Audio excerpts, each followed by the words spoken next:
Со околу 200 амандмани тешки речиси 800 милиони евра, опозицијската ВМРО ДПМН го нападна предлог буџетот за 2023 година, кој најтежок досега изнесува 5,3 милиарди евра.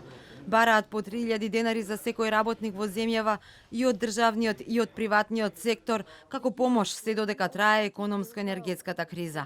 Над 80 милиони евра да се пренаменат за работниците, а синдикатите на економско-социјалниот совет да одлучат каде е најдно да се прераспределат. Бараат пари и за студентите, да се зголеми сумата за студентски оброк од 120 на 160 денари, но и за подобрување на условите во студентските домови, да не запрат проектите на општините, да се обезбедат средства за да може акцизата на горивата да се намали за 50%, исто така да се обезбедат средства за да може да има викенд без ДДВ за прехранени производи додека трае енергетската состојба, исто така за да се обезбедат средства за да се одложи прогресивното оданочување.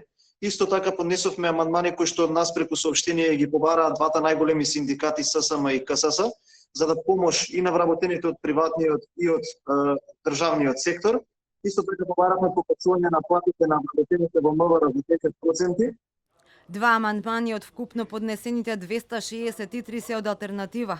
Барат пренамена на над 13 милиони евра од државната каса за подобро функционирање на јавните здравствени установи, како и за нивна реконструкција, доградба и зголемување на енергетската ефикасност.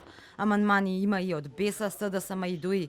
Од БЕСА велат најбитни им се амандманите за инфраструктурни проекти во Тетово, Желино и Скопје, како и за патот до Шапка. Од СДСМ како најклучен го извојуваат амандманот вреден околу 9 милиони евра за обезбедување на редовна исплата на студентски оброк и за израмнување на студентските стипендии согласно законот. Комисиската расправа треба да продолжи утре и да трае максимум 10 работни дена, докога ќе се знае и дали за некој од поднесените 263 амандмани ќе се издвојат пари во државната каса. Предложениот буџет се очекува на пленарна седница да се најде кон средината на декември.